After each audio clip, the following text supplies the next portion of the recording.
ਧੰਨ ਧੰਨ ਸ੍ਰੀ ਗੁਰੂ ਗ੍ਰੰਥ ਸਾਹਿਬ ਜੀਓ। ਅੰਕ 8 ਕਰਮਖੰਡ ਕੀ ਬਾਣੀ ਜੋਰ। ਬਖਸ਼ਿਸ਼ ਵਾਲੀ ਅਵਸਥਾ ਦੀ ਬਣਾਵਟ ਵੱਲ ਹੈ। ਭਾਵ ਜਦੋਂ ਮਨੁੱਖ ਉੱਤੇ ਅਕਾਲ ਪੁਰਖ ਦੀ ਮਿਹਰ ਦੀ ਨਜ਼ਰ ਹੁੰਦੀ ਹੈ ਤਾਂ ਉਸ ਦੇ ਅੰਦਰ ਅਜਿਹਾ ਬਲ ਪੈਦਾ ਹੁੰਦਾ ਹੈ ਕਿ ਵਿਸ਼ੇ ਵਿਕਾਰ ਉਸ 'ਤੇ ਆਪਣਾ ਪ੍ਰਭਾਵ ਨਹੀਂ ਪਾ ਸਕਦੇ।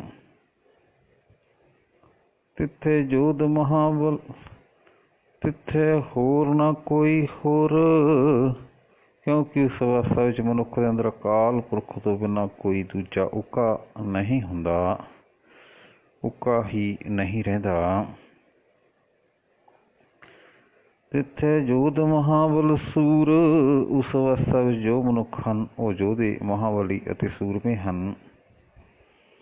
ਤਿਨ ਮੇ ਰਾਮ ਰਿਹਾ ਭਰਪੂਰ, ਉਹਨਾਂ ਦੇ ਰੋਮ ਰੋਮ ਵਿੱਚ ਅਕਾਲ ਪੁਰਖ ਵਸ ਰਿਹਾ ਹੈ। ਤਿੱਥੇ ਸੀਤੋ ਸੀਤਾ ਮਹਿਮਾ ਮਾਹੇ, ਉਸ ਅਵਸਥਾ ਵਿੱਚ ਆਪਣੇ ਹੋਏ ਮਨੁੱਖਾਂ ਦਾ ਮਨ ਨਿਰੋਲ ਅਕਾਲ ਪੁਰਖ ਦੀ ਵਡਿਆਈ ਵਿੱਚ ਪਰੋਤਾ ਰਹਿੰਦਾ ਹੈ।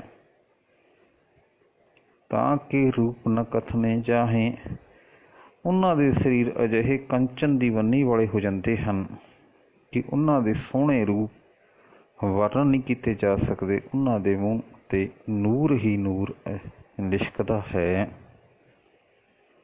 ਨਾ ਉਹ ਮਰੇ ਨਾ ਠਾਗੇ ਜਾਹੇ, ਇਸ ਅਵਸਥਾ ਵਿੱਚ ਉਹ ਆਤਮਿਕ ਮੌਤ ਨਹੀਂ ਮਰਦੇ ਅਤੇ ਮਾਇਆ ਉਹਨਾਂ ਨੂੰ ਠੱਗ ਨਹੀਂ ਸਕਦੀ। ਜਿਨ ਕੇ ਰਾਮ ਵਸੈ ਮਨ ਮਾਹੇ, ਜਿਨ੍ਹਾਂ ਦੇ ਮਨ ਵਿੱਚ ਅਕਾਲ ਪੁਰਖ ਵਸਦਾ ਹੈ।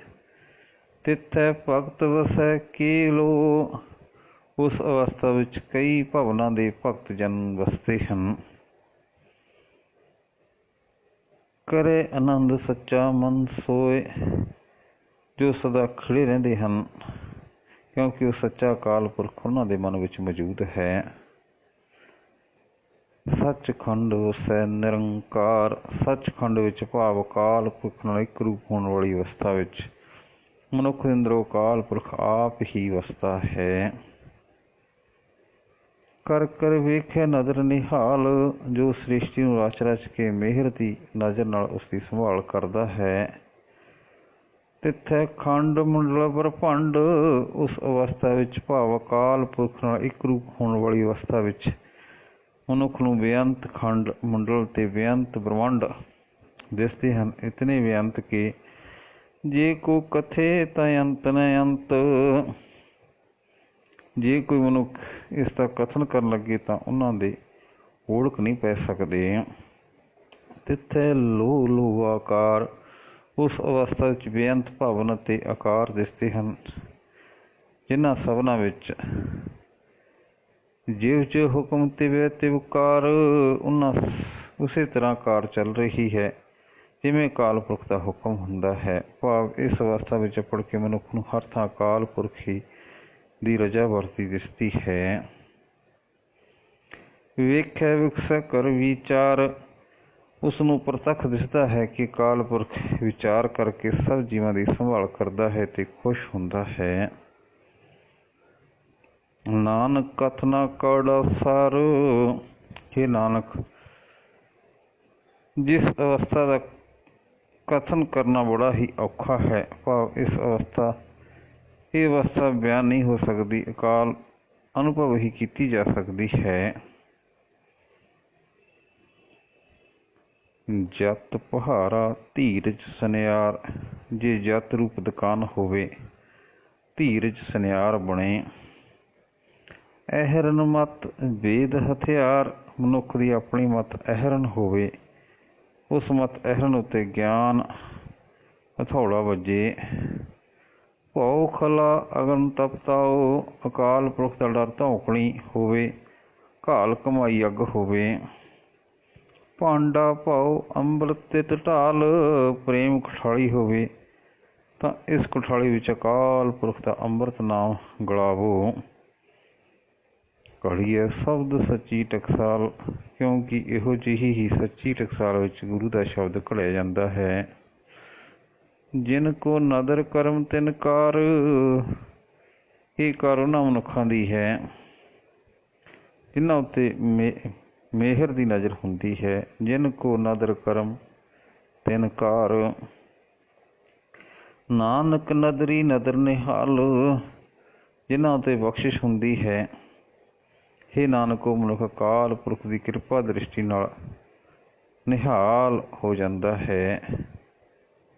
ਨਾਨਕ ਨਦਰੀ ਨਦਰ ਨਿਹਾਲ, ਜਿਨ੍ਹਾਂ ਉੱਤੇ ਬਖਸ਼ਿਸ਼ ਹੁੰਦੀ ਹੈ। ਹੇ ਨਾਨਕ, ਉਹ ਮਨੁੱਖ ਅਕਾਲ ਪੁਰਖ ਦੀ ਕਿਰਪਾ ਦ੍ਰਿਸ਼ਟੀ ਨਾਲ ਨਿਹਾਲ ਹੋ ਜਾਂਦਾ ਹੈ। ਸਲੋਕ। ਪਾਵਨ ਗੁਰੂ ਪਾਣੀ ਪਿਤਾ ਮਾਤਾ ਧਰਤ ਮਹੱਤ, ਪ੍ਰਾਣ ਸਰੀਲੀ ਉਹ ਹਨ ਜਿਵੇਂ ਗੁਰੂ। ਜੀਵਾਂ ਦੇ ਆਤਮਾ ਲਈ ਹੈ। ਪ੍ਰਾਣ ਸਰੀਲੀ ਇਉਂ ਹਨ ਜਿਵੇਂ ਗੁਰੂ ਜੀਵਾਂ ਦੇ ਆਤਮਾ ਲਈ ਹੈ। ਪਾਣੀ ਸਭ ਜੀਵਾਂ ਦਾ ਪਿਓ ਹੈ ਅਤੇ ਧਰਤੀ ਸਭ ਜੀਵਾਂ ਦੀ ਵੱਡੀ ਮਾਂ ਹੈ। ਦਿਵਸ ਰਾਤ ਦੋਇ ਦਾਈ ਦਾਇਆ, ਖੇਲੈ ਸਗਲ ਜਗਤ। ਦਿਨ ਤੇ ਰਾਤ ਦੋਵੇਂ ਖੜਾਵਾ ਤੇ ਖੜਾਵੇ ਹਨ। ਸਾਰਾ ਸੰਸਾਰ ਖੇਡ ਰਿਹਾ ਹੈ, ਭਾਵ ਸੰਸਾਰ ਦੇ ਸਾਰੇ ਜੀਵ ਰਾਤ ਨੂੰ ਸੌਣ ਵਿੱਚ ਦਿਨ ਰਾਤ ਕਿਹਾ ਅਤੇ ਦਿਨੇ ਕਾਰ ਵਿਹਾਰ ਵਿੱਚ ਪਰਚੇ ਰਹਿੰਦੇ ਹਨ, ਪਰਚੇ ਪਏ ਹਨ। ਚੰਗਿਆਈਆਂ ਬੁਰਿਆਈਆਂ ਬਾਚੈ ਧਰਮ ਹਦੂਰ, ਧਰਮਰਾਜ ਅਕਾਲ ਪੁਰਖ ਦੀ ਹਜ਼ੂਰੀ ਵਿੱਚ ਜੀਵਾਂ ਦੇ ਕੀਤੇ ਹੋਏ ਚੰਗੇ ਅਤੇ ਮੰਦੇ ਕੰਮ ਵਿਚਾਰਦਾ ਹੈ। ਕਰਮੀ ਆਪੋ ਆਪਣੀ ਕੇ ਨੇੜੇ ਕੇ ਦੂਰ, ਆਪੋ ਆਪਣੇ ਇਹਨਾਂ ਕੀਤੇ ਹੋਏ ਕਰਮਾਂ ਦੇ ਅਨੁਸਾਰ ਕਈ ਜੀਵ ਅਕਾਲ ਪੁਰਖ ਦੇ ਨੇੜੇ ਹੋ ਜਾਂਦੇ ਹਨ ਅਤੇ ਅਕਾਲ ਪੁਰਖ ਤੋਂ ਦੂਰ ਹੋ ਜਾਂਦੇ ਹਨ। ਜਿਨੀ ਨਾਮ ਧਿਆਇਆ ਗਏ ਮੁਸੱਕਤ ਘਾਲ, ਹੇ ਨਾਨਕ, ਜਿਨ੍ਹਾਂ ਮਨੁੱਖਾਂ ਨੇ ਅਕਾਲ ਪੁਰਖ ਦਾ ਨਾਮ ਸਿਮਰਿਆ ਹੈ, ਉਹ ਆਪਣੀ ਮਿਹਨਤ ਸਫਲ ਕਰ ਗਏ ਹਨ।